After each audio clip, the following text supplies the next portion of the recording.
Now, of course, the reason why Coalfield let me visit the man's plantation wasn't out of a good heart. No, sir.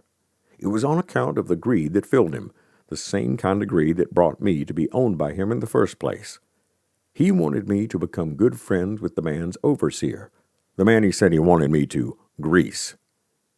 An overseer, you might know, was kind of like a driver, meaning he was in charge of all the slaves, except that an overseer also ran everything else on a plantation too. Rich owners would put an overseer in charge to run their farms when they didn't want to be there to get their hands or their reputations soiled. Not everyone liked the idea of slavery, so using an overseer made a rich man often appear more respectable than he really was.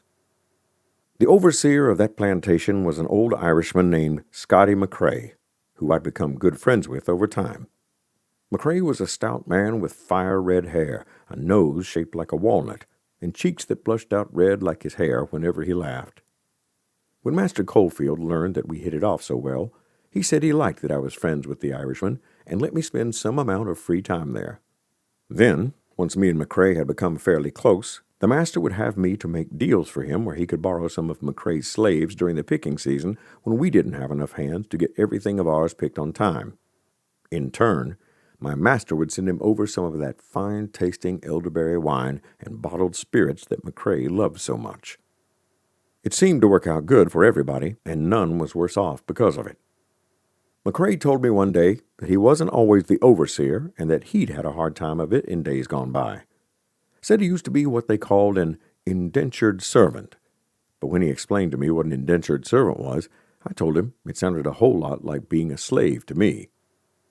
"So, you was a slave just like me?" No, laddie, he said. It's a totally different thing entirely, and you'd be wrong to be thinking otherwise. He said that when he was younger, he wanted to come to America from a place called Ireland. But he didn't have any money to get to America, so he answered a newspaper post from a rich lawyer in Virginia who was looking for help to run his farm. Once he got to America, he worked for a time with another man who taught him all there was to know about running the farm. The other man was old and sickly, so McCrae was bought and brought there to take his place. McCrae had to promise the rich man that he'd work for him for 7 years in return for seeing to his needs and paying for the ship's passage to America.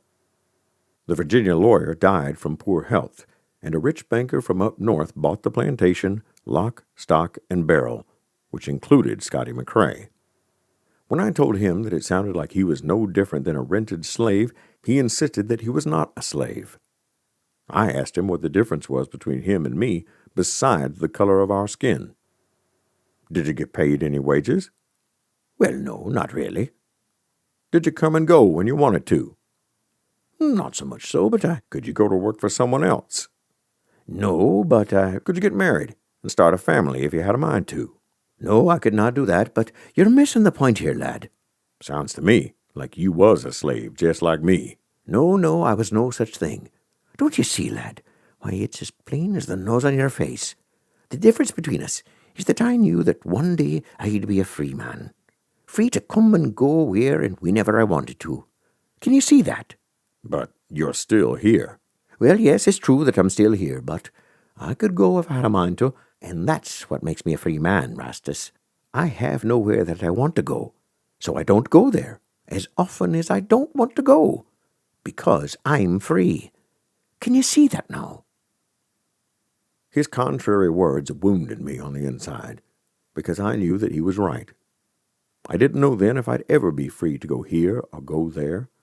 I had nowhere to go either, but I wanted the choice to do something or to do nothing at all, because that's what free men do. They can go fishing or buy meat at the market. They can plant corn or pick berries, dig wells or drink from a stream, start a family or be a lonely mountain man. That's what free men do. They make their own choices and then live with the choices they made.